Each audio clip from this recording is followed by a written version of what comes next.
In 70 AD, the Roman army led by Titus breached the walls of Jerusalem.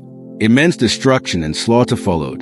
The roots of the revolt lay in the deadly mix of religious tension between polytheistic Romans and monotheistic Jews, and discontent over the oppressive rule of the governors of Judea, which caused anti-taxation protests, which then turned into riots which were violently crushed.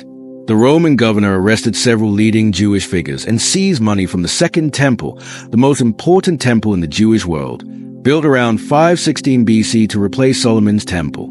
This caused outrage amongst the Jews and led to widespread rebellion. The Roman garrison was captured, but the governor and other leading figures escaped.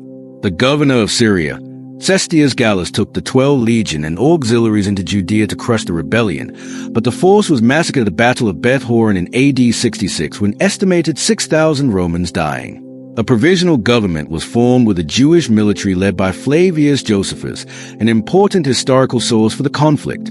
The Emperor Nero ordered Vespasian to invade with 4 legions in 67 AD. After a few months, he had already taken Galilee, Jotapatha, and Tarichaea. There were several factions among the Jewish rebels, 2 of which were the Zealots and Sadducees.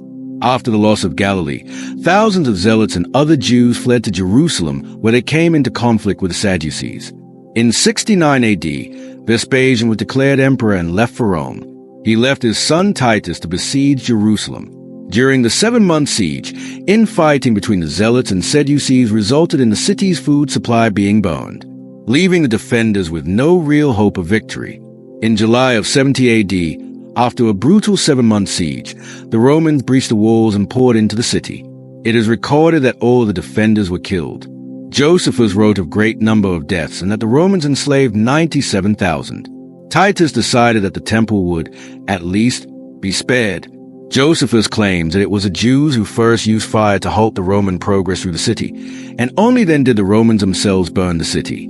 Josephus wrote, "Now as soon as the army had no more people to slay or to plunder, because there remained none to be the object of their fury, for they would not have spared any, had there remained any other work to be done, at Titus, Caesar gave orders that they should now demolish the entire city and temple, but should leave as many of the towers standing as they were of the greatest eminence, that is, Phasaelus, and Hippicus, and Mariamne, and so much of the wall enclosed the city on the west side. The Jews were killed or enslaved. The city was looted. A few strongholds remained, but those were soon crushed. Titus was granted a triumph in Rome by his father, and became emperor 9 years later. Today his victory arch still stands in Rome, greeting all visitors to the forum with a scene from his victory in Jerusalem.